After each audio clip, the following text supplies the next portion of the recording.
Hello friends. Problem based MCQ ये थोड़ा tough है। नीट पीजी या आईएनआई सीईटी के स्टैंडर्ड से भी काफी ये टफ एमसीक्यू है।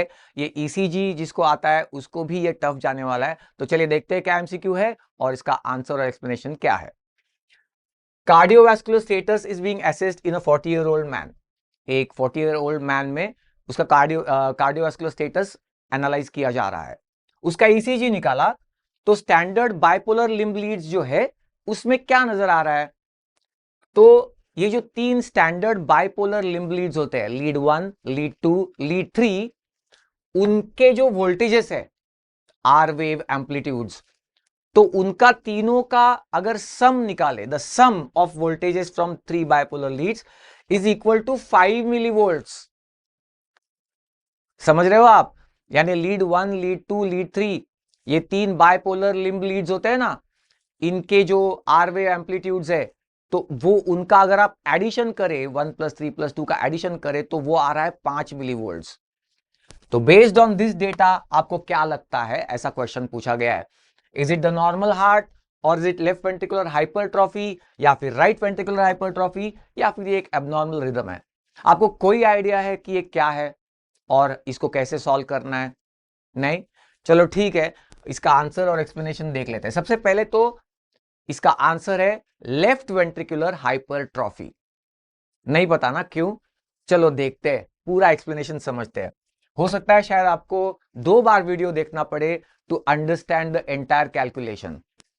सबसे पहला पॉइंट है ईसीजी पेपर, जो ग्राफ पेपर होता है उसके बारे में।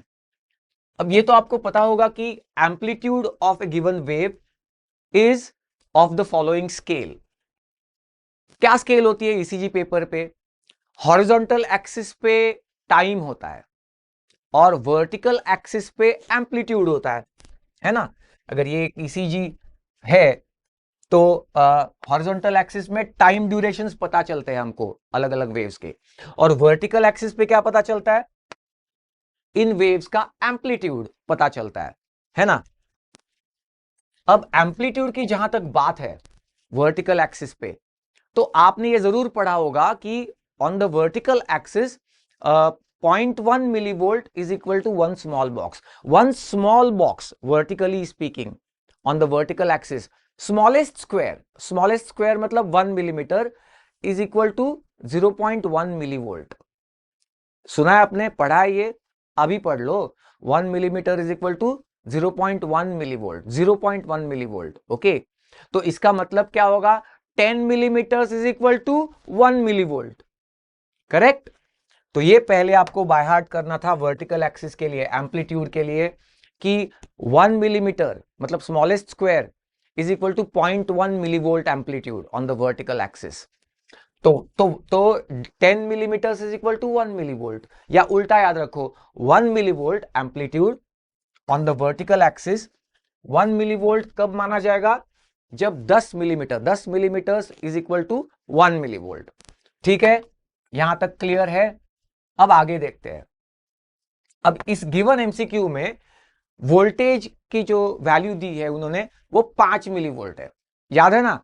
Lead 1 plus lead 3 plus lead 2 is equal to 5 millivolt, ऐसा दिया हुआ था। मतलब उनके जो पोटेंशियल्स रिकॉर्ड हुए हैं लीड 1 और 3 और 2 में, उसका एडिशन करें तो वो 5 मिलीवोल्ट आता है, ऐसा उन्होंने बताया था। करेक्ट? तो 5 मिलीवोल्ट मतलब कितना मिलीमीटर हुआ? 50 मिलीमीटर्स, है ना? अगर 1 मिलीवोल्ट है 10 मिलीमीटर्स का, तो 5 मिलीवोल्ट कितने मिलीमीटर्स के हुए? 50 मिलीमीटर्स। तो अभी के लिए आपको इतना याद रखना है कि lead 1 plus lead 3 plus lead 2, इनके जो आर वेव के एम्पलीट्यूड से अगर वो एडअप कर दो तो वो 50 मिलीमीटर्स हो जाता है। 5 मिलीवोल्ट यानी कि 50 मिलीमीटर्स हो जाता है। ये आपको अभी के लिए याद रखना है। अब आते हैं आयनथॉन्स लॉ की तरफ, आयनथॉन्स इक्वेशन। ये तो आपको पता है ना? The sum of potentials in lead 1 and 3 is equal to lead 2। ये बाय हार्ट किया होगा आपने, जरा 2 बार मेरे सामने बाय हार्ट करो तो। 2 इज इक्वल टू 1 प्लस 3, बोलो एक बार जरा। 2 इज इक्वल टू 1 प्लस 3 मतलब the potential recorded in lead 2 is the sum of potentials recorded in lead 1 and 3। Lead 1 और 3 के पोटेंशियल जो है आर वेव के एम्पलीट्यूड्स, तो उनको एडअप करो तो it is equal to the R wave amplitude of lead 2। Okay, ये आपको पता है आयरनथॉर्न्स इक्वेशन। इट मींस, अब यहां से थोड़ा सा कॉम्प्लिकेट होने वाला है मैटर, तो थोड़ा ध्यान देके समझना इसको। It means lead 1 plus lead 3, lead 1 plus lead 3 plus lead 2, 2 को भी हमने ऐड कर दिया इक्वेशन के इस साइड में, is equal to what, is equal to lead 1 plus 3 plus lead 1 plus 3। अरे गौर करो इस बात पे, lead 1 plus lead 3 is equal to lead 2। हाँ, 1 प्लस 3 इज इक्वल टू 2, बराबर। तो 1 plus 3 plus 2 is equal to 1 plus 3 plus 1 plus 3, क्योंकि 2 जो है यहां हमने लिया 2 इज इक्वल टू 1 प्लस 3, तो इस 2 की जगह पे हम 1 प्लस 3 ले लेंगे। तो अब इक्वेशन क्या बन रहा है, 1 plus 3 plus 2 is equal to 1 plus 3 plus 1 plus 3। Clear, देख लो equation. And it means 1 plus 3 plus 2 is equal to 2 into 1 plus 3। देखो ना, 2 बार आया ना, 1 plus 3 plus 1 plus 3 same as 2 into 1 plus 3। सीधा मैथमेटिक्स है यहां पे, ठीक है। तो lead 1 plus lead 3 plus lead 2 is equal to 2 into lead 1 plus 3। Okay, 2 into 1 plus 3। हमने ये सब क्यों किया, क्योंकि हमको ये डेटा दिया गया था कि ये पेशेंट में 1 प्लस 3 प्लस 2, ये 3 लीड जो है ना 1 3 एंड 2, इनका आर वेव का amplitude is equal to 5 millivolt, ये डेटा दिया गया था। तो अभी हम कहां पहुंचे हैं, थोड़ा सा कहीं पे पहुंच गए कि भाई 1 प्लस 3 प्लस 2 कितना होता है, वो हमने कुछ एक स्टेज तक पहुंच गए हैं।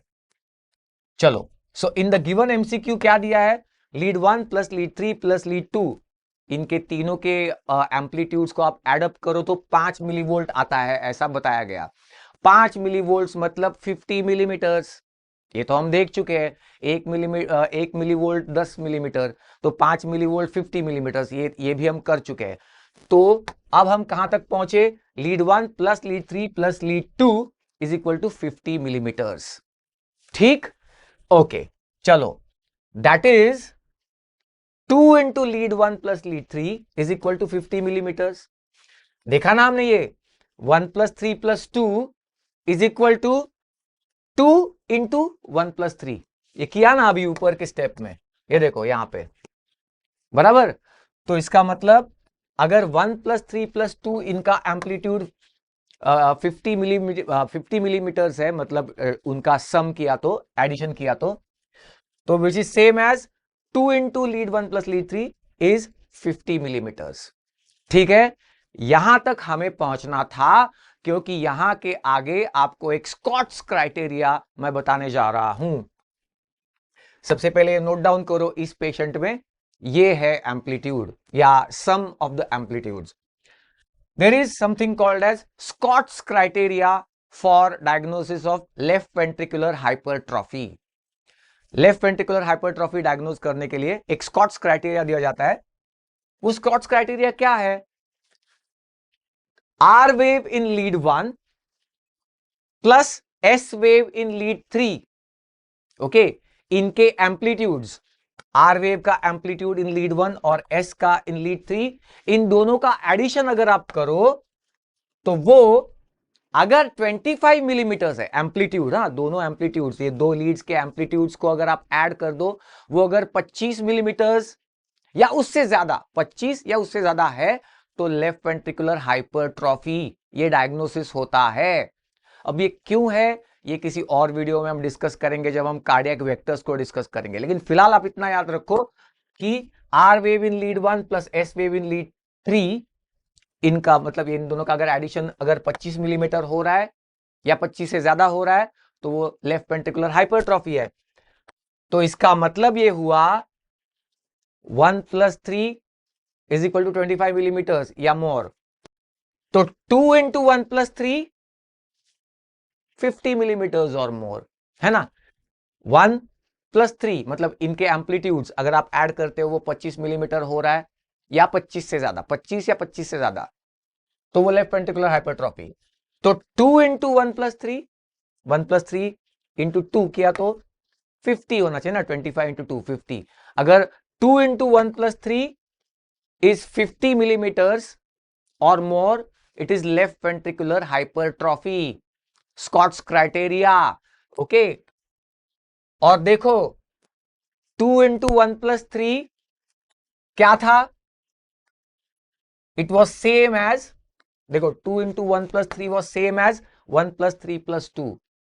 तो इसका मतलब अब 2 इंटू 1+3 की जगह पे, ये 2 इंटू 1+3 की जगह पे हम क्या ले सकते हैं, 1+3+2। हाँ, 1+3+2 इज 50 मिलीमीटर्स, 5 मिलीवोल्ट दिया था ना, 1+3+2 इज इक्वल टू कितना दिया था, 5 मिलीवोल्ट। 5 मिलीवोल्ट मतलब 50 मिलीमीटर्स। तो यहां पे अब आ रहा है 1+3+2 इज इक्वल टू 50 मिलीमीटर्स। और स्कॉट्स क्राइटेरिया क्या कहता है, अगर वो 50 मिलीमीटर या उससे ज्यादा है उनका एडिशन, तो वो लेफ्ट वेंट्रिकुलर हाइपरट्रॉफी है। तो 1+3+2 50 मिलीमीटर्स मतलब लेफ्ट वेंट्रिकुलर हाइपरट्रॉफी है, जो कि इस डेटा से साबित होता है। तो इसका आंसर था लेफ्ट वेंट्रिकुलर हाइपरट्रॉफी। कॉम्प्लिकेटेड था ना थोड़ा सा, बिल्कुल बिल्कुल, क्योंकि काफी सारा मिक्सअप था इसमें, थोड़ा मैथ्स, थोड़ा आयंथॉन्स इक्वेशन वगैरह वगैरह। ठीक है, शायद आपको दोबारा देखना पड़े वीडियो, पर जरूर देखना, क्योंकि इससे ये आपको आपकी जो प्रॉब्लम सॉल्विंग एबिलिटी कैसे डेवलप होगी। तो धीरे धीरे धीरे धीरे ऐसे प्रॉब्लम्स को सॉल्व करते करते ही, समझते समझते ही आपको आगे बढ़ना पड़ेगा। और ऐसे एमसीक्यूज हम रेगुलरली डिस्कस करते हैं अपने चैनल पे। तो क्या आपने सब्सक्राइब किया अब तक? नहीं किया तो अभी कर लो।